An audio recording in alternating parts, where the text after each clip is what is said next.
Talaja marketing યાર્ડની સામાન્ય ચૂંટણી 2025 અંતર્ગત ભાજપ અને કોંગ્રેસ પ્રેરિત પેનલો દ્વારા ફોર્મ ભરવામાં આવ્યા. ગઈકાલે તારીખ 6/10/2025ના તળાજા માર્કેટિંગ યાર્ડની સામાન્ય ચૂંટણીમાં ફોર્મ ભરવાનો છેલ્લો દિવસ હોવાથી તળાજા માર્કેટિંગ યાર્ડમાં ભાજપ અને કોંગ્રેસ પ્રેરિત પેનલના ઉમેદવારોએ પોતપોતાના ફોર્મ ભર્યા હતા.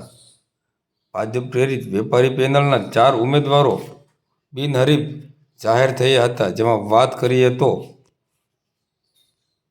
મધુભાઈ કાળાભાઈ ભાદરકા, વીરભદ્રસિંહ ચેતનસિંહ વાળા અને સુધીરભાઈ નવનીતરાય જાની, સૌજીભાઈ બેસરભાઈ ગાંગાણી જેઓ વેપારી પેનલના ભાજપ પ્રેરિત ઉમેદવારો જેઓ બિનહરીફ જાહેર થયા હતા.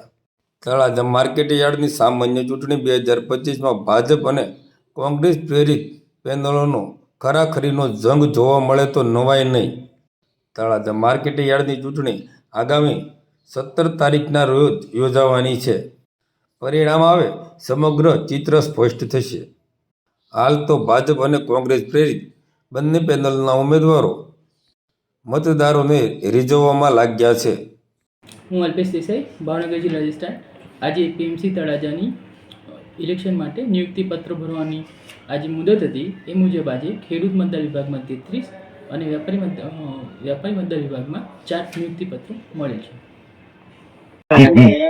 આજે તળાજા માર્કેટિંગ યાર્ડની સામાન્ય ચૂંટણી 2025 નામાંકનની તારીખ હતી, તો ભારતીય જનતા પાર્ટી પ્રેરિત બધા જ ઉમેદવારોએ આજે અમે ફોર્મ રજૂ કરી દીધા છે અને એકજૂથ થઈ ભારતીય જનતા પાર્ટી વિજયી થાય અને માર્કેટિંગ યાર્ડ ફરી ભારતીય જનતા પાર્ટીનો ભગવો લહેરાય એના માટે અમે બધા પ્રતિબદ્ધ. સુરજીતસિંહ મયુરસિંહ, તાલુકો ઘોઘા, ડાયરેક્ટર ડિસ્ટ્રિક્ટ બેંક ને ભાવનગર એપીએમસી.